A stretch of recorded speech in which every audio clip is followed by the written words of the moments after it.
ఆవేశం అనర్థదాయకం.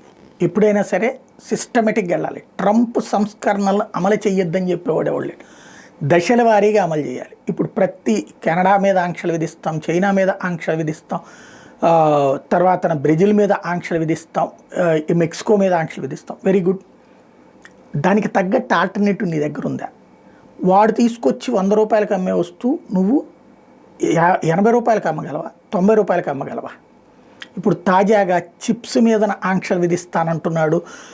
తను ఇంకా రకరకాల పేర్లు చెప్తున్నాడు. స్టీల్ మీద ఆంక్షలంట, అల్యూమినియం మీద ఆంక్షలంట. అదే సందర్భంలో గ్యాస్ మీద ఆంక్షలు విధిస్తాడట, ఆయిల్ మీద ఆంక్షలు విధిస్తాడట, చిప్స్ మీద ఆంక్షలు విధిస్తాడంట. ఎన్ని ఆంక్షలు విధిస్తే ఏమవుతుంది? వాడి దేశంలోకి దిగుమతి చేసుకునేటప్పుడు ట్యాక్స్ ఎక్కువ వేసాడు అనుకోండి, పోయేదేముంది? ఆ దేశంలో కంపెనీలు నడపాలంటే అవన్నీ కావాలి. వాటన్నిటి మీద ట్యాక్స్ వేసుకుంటే ఆ దేశంలోనే కాస్ట్ ఆఫ్ లివింగ్ పెరుగుతుంది. ఇప్పుడు ఇల్లు అమెరికాలో కట్టుకునేవాడు చైనా నుంచినో, భారత్ నుంచినో, ఇంకో దేశం నుంచినో 100 రూపాయలకి తీసుకొచ్చేటటువంటి దాన్ని ట్యాక్స్ వేస్తే ఏమవుతుంది? 150 రూపాయలు అవుతుంది. అప్పుడు ఆ కాస్ట్ ఎవడు భరించాలి? అక్కడున్న ప్రజలు భరించాలి. ముందు దీనికి ఏం చేయాలి? ఆల్టర్నేటివ్గా వాళ్ళ దేశంలోని స్టీల్ తయారీ, వాళ్ళ దేశంలోని చిప్స్ తయారీ, ఇవన్నీ భారీ ఎత్తున పెంచుకుని ఆ తర్వాత ఈ ఆంక్షలు విధిస్తే బాగుంటుంది. కానీ గుడ్డె దుసేలో పడ్డట్టు ఆంక్షలు విధిస్తుండటం వల్ల భవిష్యత్తులో అమెరికన్ ప్రజలే తిప్పలు పడతారు.